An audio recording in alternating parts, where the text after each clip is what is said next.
men urang neuk hayang sugih maca waqiah teh kudu jeung doa-doana, lamun jeung doana ijazah khosoh ngaranna. Aya doana babari teh mah doa kos kitu mah. Nu penting mah urang mah asal geus baca waqiah engke ge sugih sorangan. Ji atuh ulah haju ngadadak kakaraga 3 baca waqiah haju hayang sugih bae. Ti kuari macana waqiah salna mesare baca salna mesare engke 5 10 tahun karasa. Oh jaheung.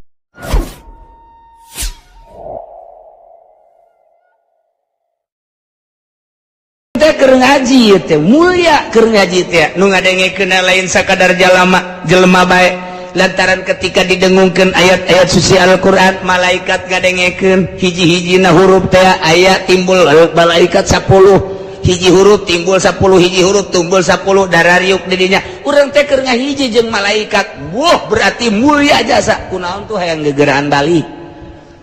geus dula deuleu wae kajem angel teh ieu kiai ieu sial jasa aing boga janji ji atuh kakak mah kakak bae ka ditu.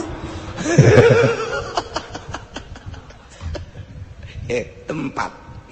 eta tempat ieu cerita tempat pan urang. Jadi lamun urang nyaritakeun hakikat teh kos kitu tah tempat mana kok urang hayang gegeraan aya naon di jerona. Ketika urang embung ka masjid padahal tempat nu mulya kok urang embung ka masjid aya naon. Ketika majelis taklim mulia tempat eta teh kok urang embung ka majelis taklim aya naon. Datang mah datang ke pengajian tapi di handapeun tangkal Ambon we betah di dinya aya kuntilanak masalah teh. Kuntilanak bikana tau nya lalakina teh betah. Nah aya naon di diri urang ketika aya masjid urang teu betah asup ka masjid. Aya naon di diri urang ketika geus asup ka masjid hayang gegeraan keluar. Aya naon di diri urang aya majelis talim kok embung ka majelis. Aya naon di diri urang ketika geus asup ka majelis talim kok hayang gerak keluar. Kuari di imah urang. Urang boga kamar khusus betah jasa di kamar teh lantaran aya pamajikan urang. Tempat curhat zahir batin. Curhat luhur handap.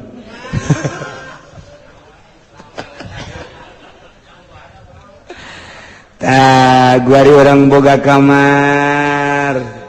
tesakeun jangka waktuna 1 tahun 2 tahun di awal nama orang telah leng-leng ibadah teh kabelah dieu ngeunaheun istiqomah di kamar eta teh bisa tahajud bisa salat hajat kemudian bisa salat duha di kamar eta teh aya kenikmatan di kamar eta teh kunci ke urang kamar ngeunaheun jasa ta eta kamar teh henteu sambarangan di kamar eta nu mantak abuya selalu di dinya bae boga kanikmatan data di dinya secara zahir malah sapira bangunan kos gitu tapi secara batin di dinya aya kanikmatan nyana dibukakeun hijab antara dirina jeung Gusti Allah aya lazat ibadah sabodo sedek nulikeun deuk teu sedek nuliskeun teu sabodo aing mah aing di dieu bae aing aya nikmat eta tempat teu sembarangan. Nah kitu keneh kamar urang ketika urang dipake terus ibadah malaikat datang hadam-hadamna malaikat ibadah mah terus ka urang ke kadang-kadang ngahudangkeun ka urang geus lila mah urang teh sare ieu geus waktu da ieu jam 2:30 biasa hudang can hudang ke dihudangkeun ku jana tet hudang bareng hudang jija pocong. Orang tetangga nu paeh teh sial jas. Moal teh aya hadam urang. Urang biasa karasa kurang karasa. Suku teh dikitu-kitu. Urang jeuh sasah ulah sieun eta hadam urang. Terus urang ibadah mantep. Nah, kuari geus maca Quran. Urang maca Quran teu sakabehna Quran nu ku urang dibaca teh aya lazat henteu. Aya hiji-hijina ayat nu nikmat ka urang. Di mana urang maca Quran bari tadabbur ketika aya hiji ayat anu menyentuh terserah ku Allah dibukakeun hijabna ayat mana. Macem-macem kumaha wali Allah bae. Mungkin bae ketika maca Yasin wal Qur'anil Hakim Allah mere hijab blak di dinya eta ayat teu sembarangan pastinya mengulang lagi. Ngeunaheun ayat eta teh aya kenikmatan tersendiri. batur geus teu nyahun dibaca ku batur ku kumaha ge sabodo aing ngeunaheun jasa aya anu wa man la a'budul ladzi fatarani wa ilaihi turja'un ngeunaheun di dinya teh ta eta bae dibulak-balik bahkan aya hiji waliullah salat eta baca eta nya nama salila hirup eta bae lantaran eta keur dibukakeun hijab geus moal leuwih moal aing moal macan nu naon deui eta bae kajen ku kumaha ge eta bae ngeuneum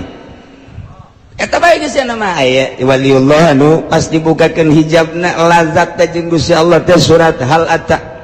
ataka hadithul ghasyiyah wujuh yawma idzin khasyiyah amilatun nasibah tasla naran hamiyatan tusqa min 'ainin aniyah laisa lahum ta'am datang kadinya teh dibukakeun hijab ku Gusti Allah teh geus datang kadinya engke rakaat kadua eta deui engke babacaan unggal page bismillahirrahmanirrahim hal ataka hadithul ghasyiyah lantaran ngeunaheun jas engke ge aya nu menta cai ge hal ataka hadithul ghasyiyah atuh majur lantaran nyana kerasa jeung Allah pan anu nyageurkeun teh Allah sedengkeun nyana boga rasa keur babarengan jeung Allah nyana teh boga rasa eueuh nu aya mah Allah teu kudu dijampean fuh hah eta cai nyeri beuteung fuh hah tanyakeun kumaha eta paeh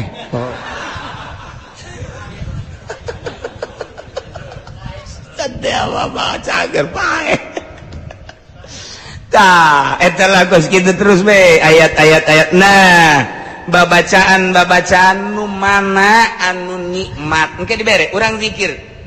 sesuai jeung petunjuk guru awas tarik napas la ilaha illallah tarik la ilaha terus kadituna la ilaha illallah la ilaha illallah pan zikir teh endek lalaunan teh hartina mah endek teu gancang-gancang la ilaha illallah la ilaha illallah lalaunan sorangan la ilaha illallah la ilaha illallah engke beda zikir nu geus dimuraqabahan jeung ditapakuran mah ketika maca la ilaha illallah teu aya pangeran wajib disembah Allah naik teu aya nu dimaksud inggal ti Allah naik deui eueuh nu dituju kecuali Allah eta teh geus ngumpul sagala rupa dikencenkeun kan la ilaha illallah ulah di eraban hakna lamun kenceng mah la ilaha illallah la ilaha illallah la ilaha illallah urang dek cepet mah la ilaha illallah la ilaha illallah la ilaha illallah la ilaha illallah engke aya ngeunaheun teng ngeunaheun jam sabaraha pernah ngeunaheun keur zikir nu mana pernah ngeunaheun aya zikir lambat dibere ngeunah bakal lambat bae kana jelema artina lolobana lambat bae aya nu dibere ngeunahna teh keur kenceng bakal kenceng lolobana zikir teh eta urang mah lambat teu ngeunaheun kenceng teu ngeunaheun emang urang mah kos kitu nah aya jelema dibere lambat jam sabaraha kadang-kadang teh nya mah zikir teh jam 11:30 mandi ngala wudu langsung cicing diuk sigrep kunci jam 11:30 beurang saat batur macem-macem di pasar di kantor di jalan nu kempres ban segala macam geus macem-macem lah jam 1 nya nama di kamar sorangan la ilaha illallah la pepegatan jeung alam sekitar nya keur jeung Allah kok jam sakitu sih pernah menepukan jam segitu teh keindahan kenikmatan akan diulang lagi jam sakitu aing mah pernah manggih ngeunaheun amat zikir teh kos kitu kunyana waktu dibere ngeunah ku Allah teh dibere ngeunah kumaha silana kumaha sikapna kumaha cara zikirna bakal ngulang sorangan nyana bakal ngulang sorangan geus pernah dipanggihan kunyana seperti eta jeung batur bakal lain deui ka ngeunahanana masarua ngan beda tingkahna atuh salah teh mah kos kitu mah si ieu mah jam sakitu diberengeuna mengulangi deui diukna kos kitu carana kos kieu si itu mah lain keur ngeunaheun teh tengah peuting diukna kitu-kitu aya nu ngeunaheun bari nangtung zikir teh bari nangtung zikir teh pernah dibere ku Gusti Allah aya hiji waliullah kieu keur ngobrol beta jeung jelema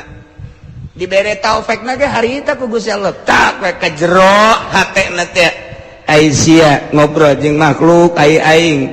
tilok husu ai ka aing Aisyah jeung makhluk husu amat keur ngobrol kitu tah dibere aja heueuh nya pepegatan langsung tah harita keneh keur jeung tamu-tamunya nanyana eta engke terulang da kitu bae aya kangenahan waktu diuk di dinya teh nikmat deuk aya tamu deuk eueuh geus bae diuk bae di dinya mantak senyata geus aya jelema nu diuk bae kos kitu teh bari ngabaso nya eta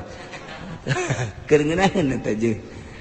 eta lah terserah dirina masing-masing nu pernah dibere ku Allah keur kumaha mantak aya jelema ye guguru sageusna guguru tarekat maksudna henteu bisa nyana kholwah teu bisa hese amat ya kholwah teh lantaran nyana berkecimpung di yayasan teu bisa atuh lantaran setahun 2 tahun 3 tahun teu bisa Allah mere penyakit stroke teu bisa lempang kuari nyana di kamar bae sakjadana aing mah ieu diobatan moal diurut moal endek ibadah bae ka Allah lantaran sakalian boga ti guru lah geus bae kholwah bae nyana terus bae bisa ya kacai mah sorangan ngarayap-rayap geus anak-anakna kabeh deuk mau ka rumah sakit moal abah mah geus kumaha Allah bae deuk aya nu ngurut henteu terus bae nyana zikir bae selama 7 tahun aya nikmat ngeunaheun amat ieu horeganan Masya Allah Gusti tambah deui panyakit abdi Gusti panyakit tambah deui ku ngeunaheun di jero panyakit horegan aya kalimatan saat jana dibere stroke dipake zikir ka Gusti Allah mukakeun hijab antara dirina jeung Gusti Allah secara lahiriah pamajikan jeung anak dedeuheun jeung nyaheun hayangeun mawa ka rumah sakit tapi di satu lain nyana ngadoa ka Allah Gusti tambah penyakit abdi sebab ngeunaheun jasa meureun mun ditambah penyakit tambah eunah ka Gusti ji atuh kumaha deui teh mah rahasia pribadi teh mah urang boga pamajikan hideung tapi ngeunaheun kada hate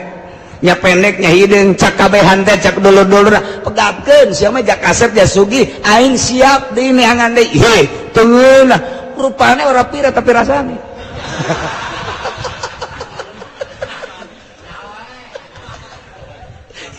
itu pribadi lagi nirahin kumaha tuh atuh teu bisa dikitu-kitu can puguh nu geulis can puguh nun moleh dan lain sebagainya bisa ngahibur dirina tapi ieu mah geus jelas hideung nyungir pendek beke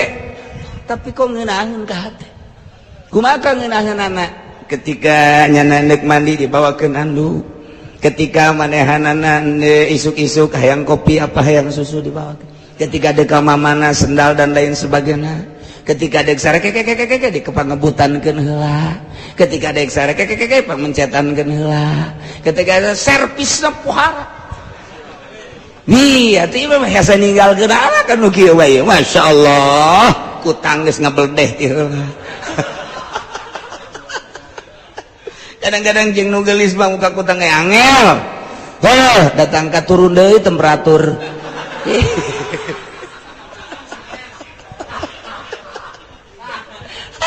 Gusti Allah ji atuh hideung tinggal hideung aya nyana senangin atuh geus mantap kolot mah hebat mah sia bahagia jeung pamajikan sia alhamdulillah geus abah mah ngadoakeun bae padahal hate abah nama teu resepkeun ka awewe eta maksudna teu saimbang amat sia mah jak kasep kos bapana waduh tapi ternyata boga iya atuh geus jodoh nyana terhibur atuh geus ulah sok ajul dihihileudan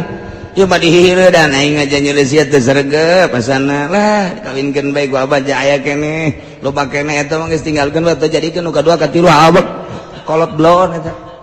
kolot atuh pugu batur geus terhibur jiran atuh geus nah ieu hiburan hate engke dibere ku Allah tanda hiburan karomah ngaranna setiap jelema bersyariat bagus engke kadeuleuk ku batur teh wah hebat amat salatna lain rapih ketika ditorekat engke bakal kadeuleuk andiukna jeung hilimna ketika engke jadi wali dibere karomah jangan hibur dirina bahwa dirina diangkat jadi wali dihibur ku Gusti Allah karomah teh hiburan kos para nabi dibere mujizat dihibur ku Gusti Allah hiburan para nabi, para rasul diberi mujizat, hiburan para wali diberi karomah. kumata diantara anak mundahar gembul teu subuh-subuh eta karomah eta campur genderuwo macam-macam karomah nu dibikin ke para wali hanya dirina lah nu ngarasakeun makin dibere karomah dihibur ku Gusti Allah makin tambah keyakinanna ijah makin loba karomah makin embungnya ngadoakeun Gusti cabut karomah abdi cukup abdi mah teu kudu dihibur ku karomah abdi mah abdi bae kanyahoan ku Gusti ulah aya nu nyahoan boro batur pamajikan jeung anak ge kapangkat abdi ulah Gusti cukup abdi bae jeung Gusti cabut karomah embungeun teh dibere karomah teh wali asli mah aya urang mah teh tuh ai teh terek ditawar teh nah eta can sakumaha encan sakumaha eta golok sakitu pojeunna bedil ka aingkeun aing mah ngebul ajo bae jadi tembong-tembong eta mah karomah cisoka eta mah kos kitu mah nangawirid atawa make pelor jeung cau Ambon ajo diangsurulkeun ka lu tahan kapacirit saeutik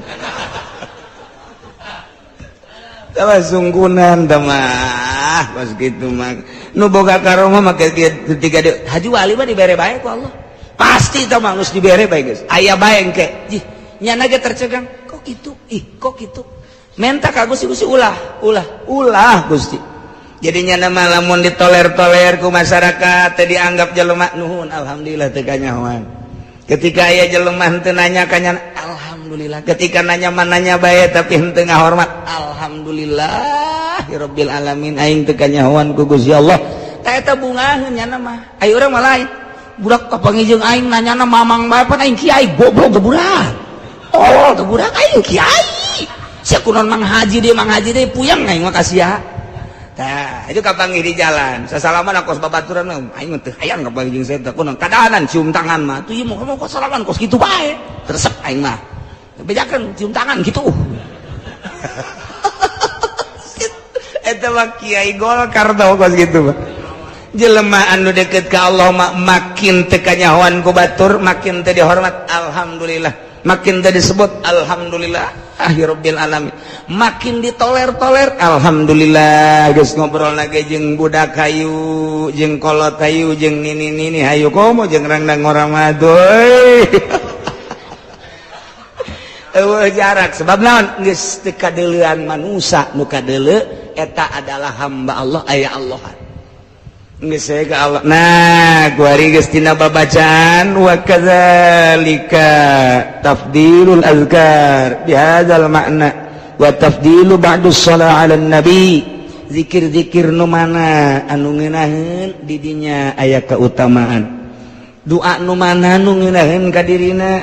babacaan nu mana nu ngeunaheun ka dirina shalawat nu mana nu ngeunaheun ka dirina aya jelema dibere dalail ku hiji kiai bebejala ka kiai hakikat mama ulah abdi ieu geus ijazah dalail di kiai anu haju kuari dibaca bae ku abdi asana teu ngareunaan ulah dibaca ku sia ulah cak mama ulah ieu cenah geus ijazah makana ijazahna ijazah wajib kajib ijazah wajib tinggalkeun edan sia maca dalail teh lain nikmat malah puyeng atuh tinggalkeun haju kudu baca Allahumma sholli ala sayyidina Muhammad wa ali sayyidina eta bae sia mah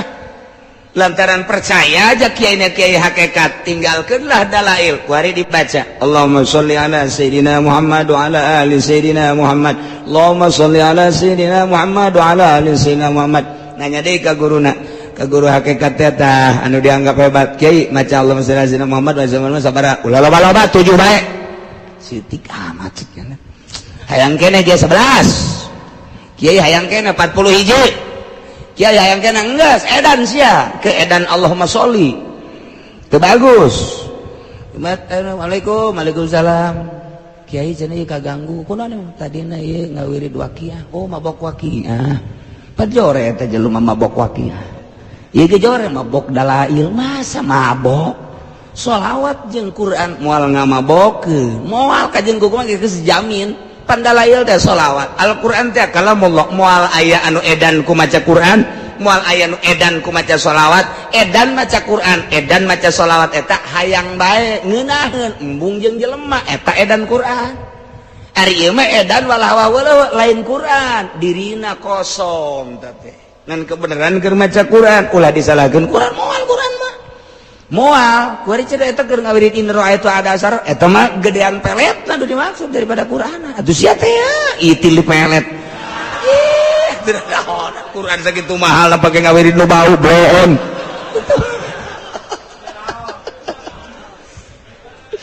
Tah nu nyahoeun mah kajeun teuing itu dalail tinggal dalail lain teu bagus, dalail teu cocok jeung dirina. Begitu dibaca Allahumma sholli ala sayyidina Muhammad wa ala sayyidina Muhammad encan kebel macan teh kebel bebeja kiai ku ngeunaheun teh awak hararampang atuh pasti hampang nya macan nangan 7 heuh. Sebab diri siapa baca aya maca dalail mah kudu kontinu poe Jumat poe Sabtu poe Minggu bang awas ya dikutuk ku sahibud dalail mun teu dibaca awas saja lemah nu geus ngabiasakeun maca mantak aya 2 tahap dalail teh mun teu dibaca eta lah didoakeun bakalna kadeleuna walah wah weuleuh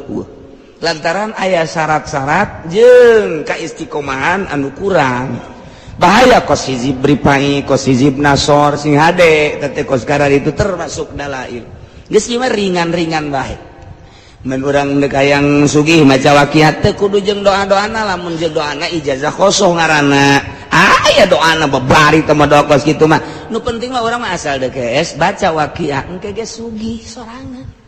Ji atuh ulah haju ngadadak kakaraget 3 baca waqiat haju hayang sugih bae. Tikuari maca na waqiah asal mesare baca asal mesare ke 5-10 tahun karasa oh jaheung ngeunaheun nikmat jasa mantep mun dagang maju dagangna mun tani maju tanina atawa urang kumaha ge dijamin bae geus ku Allah eta urang teh istiqomahna. Nah ieu wirid sholawat nu mana nu ngeunaheun ka urang ketika urang ngeunaheun di dinyalah aya keunggulan geus ieu awak urang wadah masjid wadah gunung-gunung itu wadah waktu ge wadah wiridan ge wadah kamulyaan jeung darajat urang di mana urang keur pasna eta di dinya keur dibere kanikmatan urang ayeuna wirid kapasrahan urang ka Allah masrahkeun diri ka Allah wiridna teu hayang nanaon ketika mata ceuli irung dipasrahkeun ka Gusti Allah asa lain urang asa Allah bae urang teh asa didieukeun dilempangkeun asa urang dikiceupkeun didengekeun ku Allah engke bakal dibere ngeunaheun ku Allah tret poho ngeunaheun zikir ge la ilaha illallah asa di mana nikmat kan eta hayang terulang deui hese kapasrahan urang nu pol di nolkeun sama sekali nggak nolkeun diri urang teu sambarangan mentak ke berangkat deui tah nyana ngadoa ka Gusti kon teu terlalu dibere henteu terus dibere cek Allah aing ngresep ka sia mun cara ngorandang mangorandang hiji waliullah ke sabulan dibere sabulan teu sabulan dibere sakali ke sabulan dibere sakali ge sabulan ngan dibere sakali kanikmatan nyana bebeja ka Gusti ketika dibere kanikmatan unjukkan Gusti kok abdi diberena sabulan sakali cak Gusti mun cak bahasa urang ilham aing resep ka sia mun cara ngorandang mangorandang tak ka aing neuleukeun ngorandang sia aing resep mun cara naik mah morosot deui naik deui morosot teh tak aing ku sia aing neuleukeun sia naik morosot resep tah eta geus kitu teh resep biasa tah urang lamun boga kabogoh tah urang teh ayeuna nyili bae kabogoh urang neangan tah urang teh ku di teanganana resep waduh neangan ka unggal jelema nyanana nyumput bae neangan ka dieu tah eta teh indah jasa waduh asa jadi raja koang-koang di teangan tah aing teh resep di teanganana ku sia asa bener aing teh ieu teh dipake dade dipake kanya asa jadi mutiara lamun urang bobogohan boga bogoh urang teh neangan kesel urang cenah bogoh pan teu neangan heran aing mah berarti ieu mah wah kamu plase ieu mah ieu asana cinta monyet ieu mah ieu ih lain cenah cinta kebo